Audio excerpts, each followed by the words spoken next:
प्रतिदिन अपने समय से निकलता और भीख मांगता और उसका उसी से उनका परिवार का गुजर बसर होता था। एक दिन मन में बहुत उत्साह लिए वो निकला घर से। वह दिन था किसी त्योहार का दिन था। तो त्योहार का दिन था इसलिए उत्साह इसलिए था कि आज कुछ न कुछ अधिक मिलेगा, ऐसे उसके मन में जिज्ञासा थी।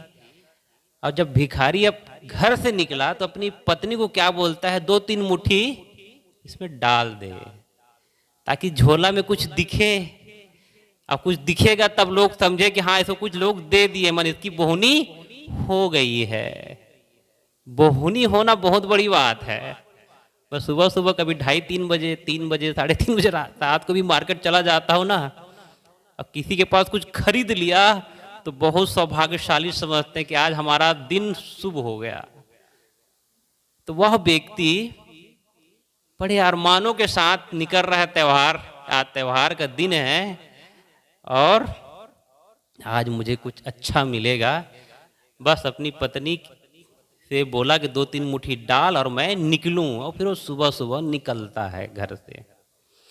जैसे ही वो घर से निकलता है और सड़क पर आता है तो क्या देखता है, उधर से राजा आ रहे हैं अपने रथ के साथ। उसके मन में उत्साह जागता है, अरे वाह क्या मेरा आज तो शुभ ही शुभ है कि मैं घर से निकला हूँ, रास्ते पर आया हूँ और राजा की सवारी दिख रही है। जब जब मैं राजा के महल में गया, राजपाल ने मुझे रोक दिया। जो पहरेदार होते मुझे रोक देते थे, जाने नहीं देते थे। आज कितना सौभाग्यशाली हूँ कि राजा के दर्शन हो रहे हैं, उनसे मुझे कुछ मिलेगा। वह व्यक्ति बस ऐसे सोच ही रहा है और राजा उसके समक्ष खड़े हैं। राजा बड़ा प्रेम से उस व्यक्ति को बोलता है कि जोशी ने मुझे कहा है कि जो भी पहला व्यक्ति मिले उसे तुम भीख मांग लेना, क्योंकि तुम्हारी जो राज की समस्या है, संकट है, बहुत घेरे हुए है। और जब तुम किसी से याचना से मांगोगे तो तुम्हारी जो राज की जो समस्या है वो दूर हो जाएगी। वह भिखारी सोचता है, मैं इनसे चाह रहा था कुछ मिल जाए, अधिक मिलने की सोच रहा था, आज त्योहार का दिन है मिल जाए, लेकिन ये उल्टा ही दांव लग गया।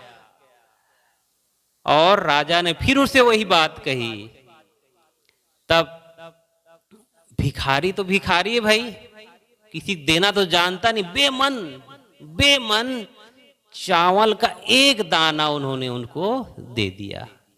भैया अब राजा मांग रहे हैं, कैसे नहीं कहूं, तो एक दाना उनको उन्होंने दे दिया। और देने के बाद राजा बहुत खुश हो गए, प्रसन्न हो गए, क्योंकि मैं सफल हो गया। और वो खुशी खुशी वो निकल गए अपने रास्ते। और जो भिखारी है वो सोच रहा है आज मेरी बोहनी खराब हो गई। कभी कभी क्या होता है, हम किसी से पूछ लिए रेट कि भाई क्या भाव दे रहे हो सुबह सुबह, और नहीं लिए तो उसका पारा चढ़ जाता है। पारा माने आग माने माथा चढ़ जाता है उसका, माने पूछना माने लेना। तो सुबह सुबह भाई किसी से पूछें तो लेना भी हम सीखें।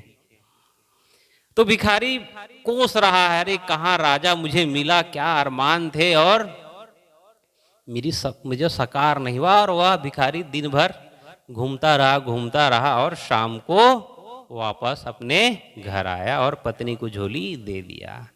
पत्नी है हमेशा की तरह झोला खाली करती है, तो झोला खाली करती है और ऐसा बस हाथ से फैलाती, देखती क्या, एक सोने का चावल, एक सोने का चावल।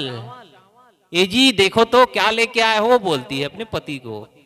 तो दिखाती है, अरे तब उसे ख्याल आता है कि सुबह सुबह कौन मिले थे, राजा मिले थे और राजा ने मुझे बहुत याचना क्यों, मैंने मन मार के एक दाना दिया, मन मार के एक दाना दिया, तो मुझे मैं जो दिया वही मुझे मिला।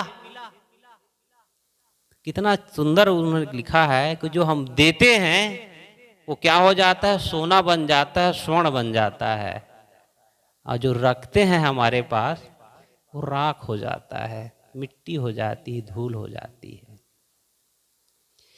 उस दिन जो भिखारी सदैव भीख मांगी जिंदगी जीता था, उसके मन में बदलाव आ जाता है और वह श्रम करना शुरू करता है, श्रम मेहनत करना शुरू करता है, और जो भीख मांगने की आदत थी उसको छोड़ देता है, और अपने बाहुबल का भरोसा करके वह फिर से मेहनत की जिंदगी जीना शुरू करता है। इतनी मेहनत करता है, इतनी मेहनत करता है, इतनी मेहनत करता है, लोग उसे भिखारी के नाम से जानते थे, अब दानदाता के नाम से उसे जानते हैं। ऐसा हो सकता है, हो सकता है, हो सकता है। एक लड़का ट्रेन में, देखे होंगे आप लोग, ट्रेन सफर किए होंगे, बस सफर, कोई लोग मांगते हैं, आप कहीं ट्रैफिक में भी फंसे हो तो उस समय कोई लोग मांगने वाले शुरू हो जाते हैं। ऐसे ही एक लड़का ट्रेन में मांगने की आदत थी, वो मांगता था, तो एक सेठ जी थे मिल गए उसे, उससे मांगा। तो सेठ जी ने कहा, बेटा मैं तुझे कुछ कला देना चाहता हूं, तू वो ले ले, तुझे मांगना नहीं पड़ेगा। तो लड़का समझदार था, उन्होंने कहा ठीक है, कला बता दीजिए। तो उन्होंने क्या, बढ़िया बढ़िया सेव रखे थे अपने पास, बड़ा स्पेशल सेव, उसको दिया। कितना था, 5 किलो। इसको अच्छे से जाओ आप बेच दो, और मंत्र बताया। बस सेठ जी सफर कर रहे हैं और लड़का पूरा डिब्बा में घूमता रहा, और सेव, जो कोई अच्छी चीज जहां होती है, क्वालिटी वाली चीज जो होती है, आकर्षण वाली जो चीज होती है, और आकर्षण के साथ साथ बोली जो होती है हमारी, जैसे कोई चना मुर्रा वाले हों, सिंग दाने वाले हों, चटपटा बेचने वाले, हर प्रकार के सामान बेचने वाले होते हैं ट्रेन की यात्रा में, तो उनके में बोलने की टेक्निक रहता है, वो लोगों को आकर्षण कर देते हैं। तो सेठ ने क्या मंत्र दिया था, कुछ मंत्र उन्हें गुनगुना दिया उसके कान में, और वो बेच के आ गया, पैसा मिला। तब सेठ ने क्या कहा, ये लो अमुक नंबर, अमुक पता, वहां जाओ और वहां से फिर उठा लो और फिर से शुरू कर दो। वह लड़का फिर से धंधा किया, और ऐसा करते करते करते वह एक बहुत बड़ा व्यवसायिक व्यक्ति बन गया। अब उसके फल के दुकान है और फल के बगीचे हैं। कैसे बदला, सोच, हमारे जो मन की जो सोच है, हमारे जो मन के जो विचार हैं, जब बदल जाते हैं तो सब कुछ बदल जाता है। उस भिखारी, एक सोना के चावल का कण उसको जब मिला, उसके विचार बदले, और विचार बदलने के साथ साथ उनका जीवन बदल गया। जिसे लोग भिखारी के नाम से जानते थे, आज वो दानदाता के नाम से जाने जाते हैं। मैं देखा कई बार ऐसा होता है, गरीबी की जिंदगी तो है, मानते हैं भाई, आपको गरीबी की जिंदगी आपकी है, मानता हूं मैं, गरीबी में आप पैदा हुए, लेकिन आप अपने जीवन को ऊंचा बढ़ा सकते हैं, पैसे वाले बना सकते हैं। लेकिन कुछ ऐसे होते हैं कि हम तो गरीब हैं, मन में क्या चल रहा है, नकारात्मकता, हम तो गरीब हैं। और गरीब हैं तो क्या है, उनके पास मावा खाने के लिए पैसा है, यही है, संजय नगर है, महिलाएं के पास मावा खाने का पैसा है, अंडा खाने के लिए पैसा है, मांस खाने के लिए पैसा है, दारू पीने के लिए भी पैसा, दारू पीती महिलाएं, नशा भी करती हैं, सबके लिए पैसा है, लेकिन एक अच्छा जीवन हम लोग जी लें उसके लिए पैसा नहीं है, एक अच्छा कपड़ा हम लोग पहन लें उसके लिए पैसा नहीं। नवरात्रि के समय ही उन लोग अच्छा कपड़ा पहने नजर आते हैं, बाकी ऐसे ही है। अगर वही व्यक्ति जो गलत आदत है, जो गंदी आदत उन्होंने पाल रखी है, अगर उसको छोड़ दें तो आधी गरीबी तो उनकी वहीं दूर हो जाएगी।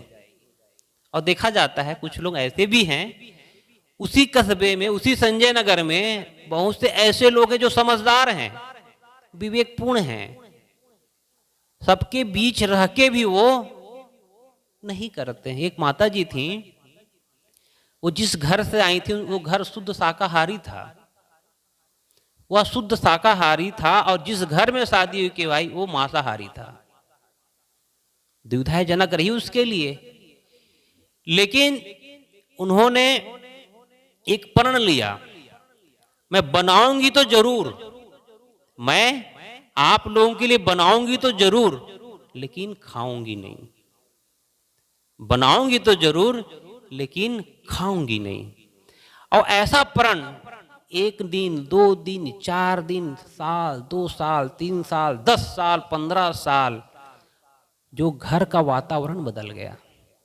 बदलेगा कि नहीं बदलेगा? जो घर की मालकिन है, जो घर की बहू है, वो हम लोगों के लिए इतना कर सकती है, तो क्या हम उसके लिए ऐसा नहीं कर सकते?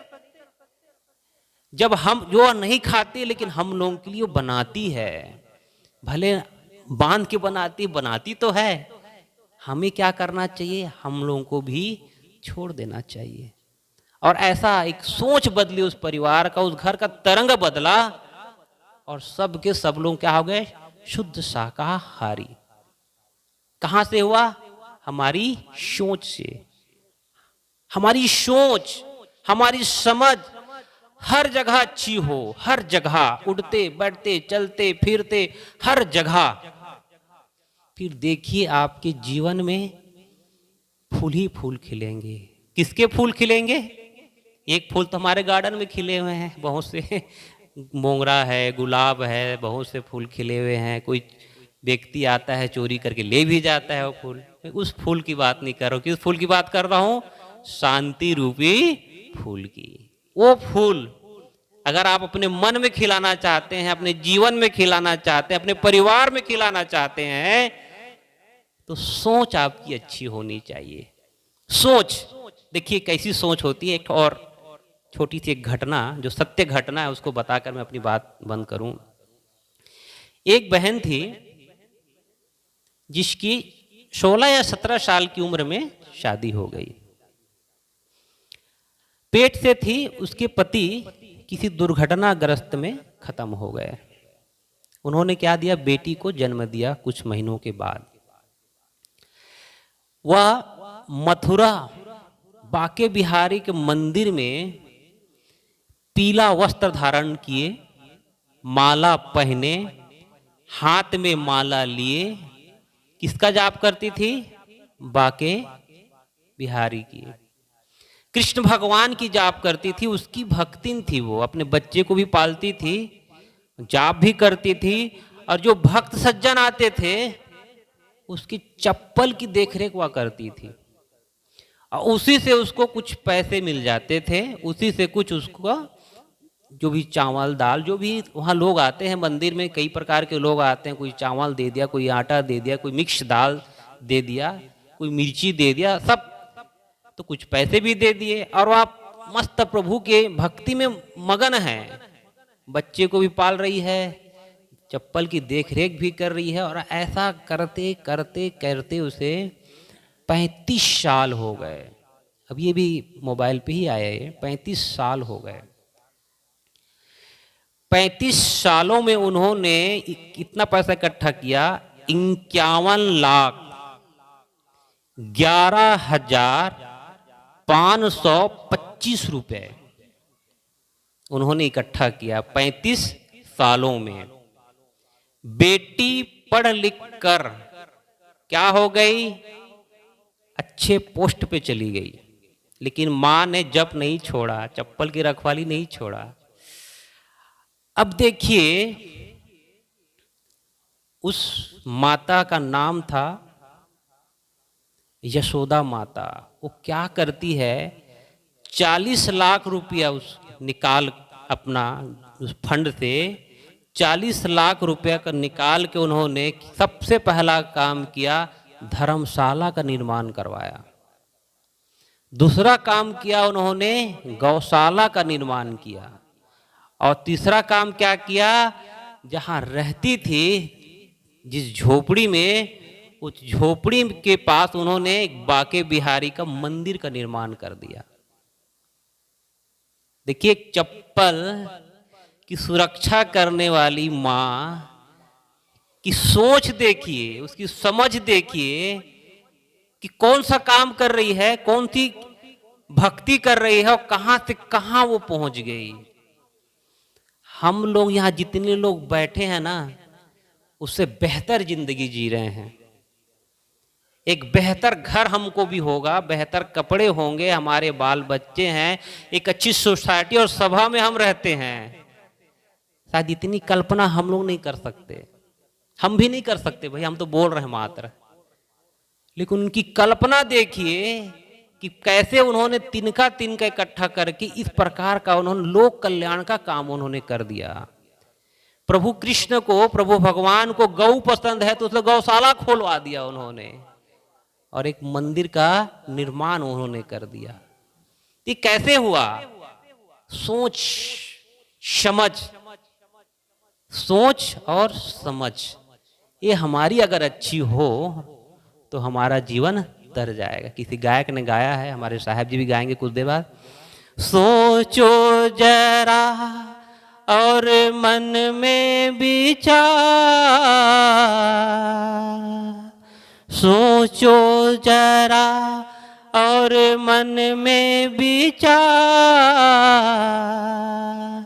मानव जन्म ना मिले ना दूजी बार,